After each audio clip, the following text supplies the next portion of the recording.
જય માતાજી મિત્રો, અત્યારે અમારા એક નવા બ્લોગમાં તમારું સ્વાગત છે. અને અમે અત્યારે નીકળી ગયા છીએ વિજાપુરથી જવાનું છે અમારે નેપાળ. અમારે બે દિવસ ગાડી ચલાવવાની છે સલંગ. 2 દિવસ અમે ગાડી ચલાવીશું. અને અત્યારે અમે ઊભા છીએ, આપ જોઈ શકો છો, હિંમતનગર ઉદયપુર હાઈવે ઉપર. અને અત્યારે વાગી ગયા છે 9 સવારના 9 વાગ્યા છે. એટલે અમે અહીંયા હોટલ ચા અને નાસ્તો કરવા ઊભા રહેવા છીએ. અહીંયાથી અમે નીકળશું તે ઉદયપુરથી ચિત્તોડગઢથી કોટા થઈ, અને કોટાથી યુપીમાંથી કાનપુરથી લખનૌથી અયોધ્યા થઈ, ત્યાંથી નેપાળ. 2 દિવસ થવાના છે. ચલો મિત્રો, અહીંયાથી અમે ચા નાસ્તો કરીને નીકળીએ છીએ. સવારમાં મિત્રો ગરમ ચા, સવારની ચા છે ને અત્યારમાં ભાઈ આનંદ બહુ અલગ હોય છે ચા પીવાનો.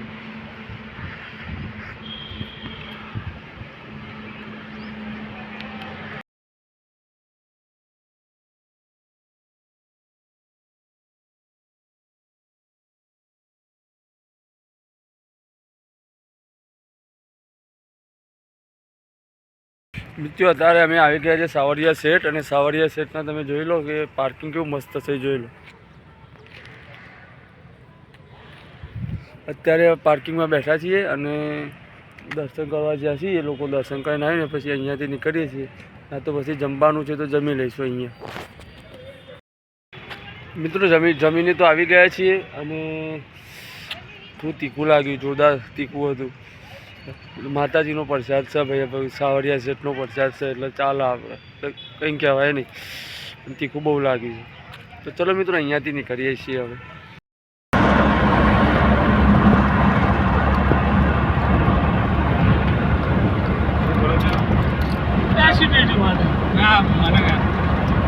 આટલું તીખું મારે 3 દાડા ચાલે એટલું તીખું હતું. હા. હેલો મિત્રો, અમે પહોંચી ગયા છીએ અહીંયા કોટા ઝાંસી હાઈવે પર. અને અહીંયા 5 વાગી ગયા છે. અને ઠંડી એવી પડે છે ને ભાઈ. 5 વાગે તો 5 વાગે ઠંડી જોરદાર આવે છે અહીંયા. આમ ધૂજી જવાય છે. અત્યારે ચા પીવા અહીંયા હોટલ છે, જોઈ લો. આ હોટલે આપણે ચા પીવા ઊભી રાખી છે. ચા બા પી અને પછી અહીંયા અડધો કલાક રેસ્ટ કરી પછી નીકળીએ છીએ. 8-9 વાગે પછી જમવાની સારી હોટલ આવશે ત્યાં જમી લઈશું. ચલો મિત્રો, ચા પી લઈએ પહેલાં. હેલો મિત્રો, અમે પહોંચી ગયા છીએ ઝાંસી. અને હવે ખાવાનું છે, ખાઈને ભાઈ અને પછી અહીંયાથી નીકળીએ છીએ. તો સવાર પડતા અમે લખનઉ પહોંચી જાઉં. તો ચલો મિત્રો, આ બ્લોગને અહીંયા એન્ડ કરીએ છીએ. અને મિત્રો, અમારો વિડીયો તમને ગમતો હોય તો પ્લીઝ સબસ્ક્રાઈબર કરી દેજો હો.